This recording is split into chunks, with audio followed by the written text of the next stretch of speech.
Uh, my name, Jim Howey. Rank over there was just a W1. I was a warrant officer. Okay.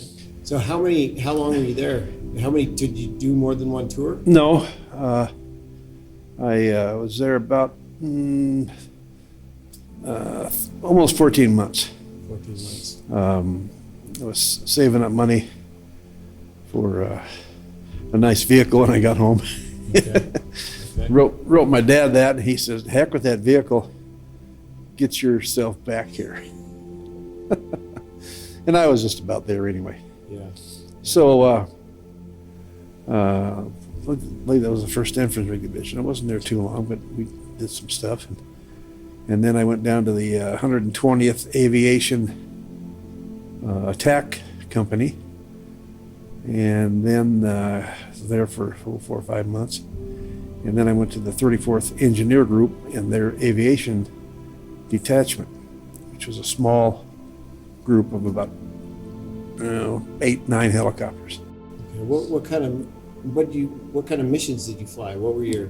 Well, I flew everything. Everything. Mostly troop carrier and the gunship operations when you're in a regular assault company or whatever, When I was with the engineers, you could fly anything. You could fly emergency medevac if one of the people out there making a road or found it blew up with a mine or something,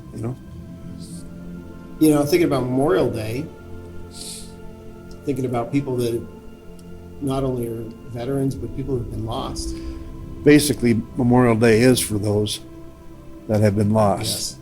Yes. And like most everybody busy and whatever, and 50 years ago or so when I was over there, it's just another holiday, 1,600,000 plus people have been killed defending this country. It's a lot of people. It's a lot of people. You were recently in Washington, D.C., and you saw the wall. 49,000 or 53,000, something like that, were killed over there.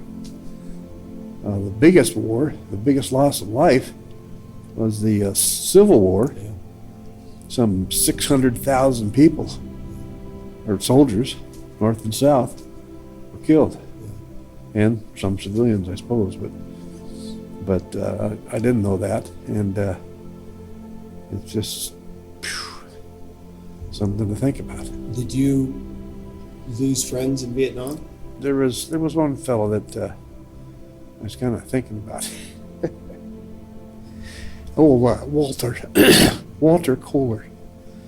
He came in as a reconnaissance pilot when we were assigned for the engineer group, and kind of took him under my wing and showed him, what's going on around here and stuff.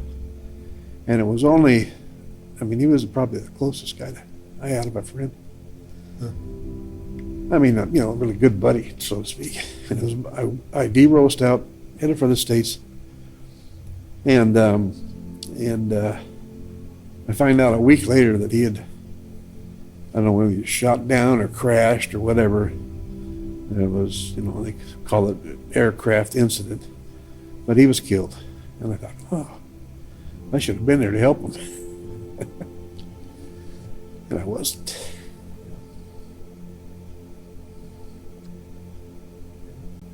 If there was something that you, thinking about your experience in Vietnam, that you would hope that people would remember? Some people say, well, happy Memorial Day. That's not what you should say. It's supposed to be a mournful day for those soldiers that have lost their life.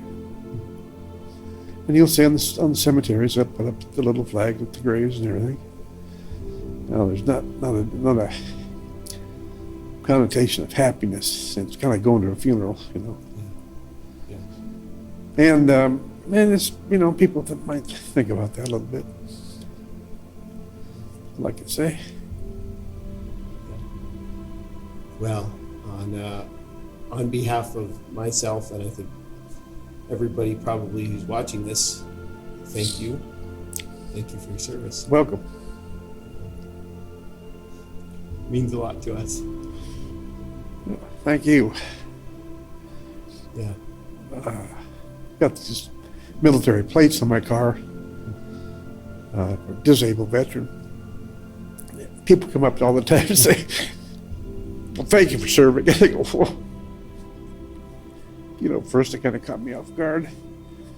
Saw some guy walking clear across the parking lot once. And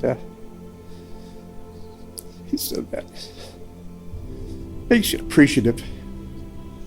Yeah. Yeah.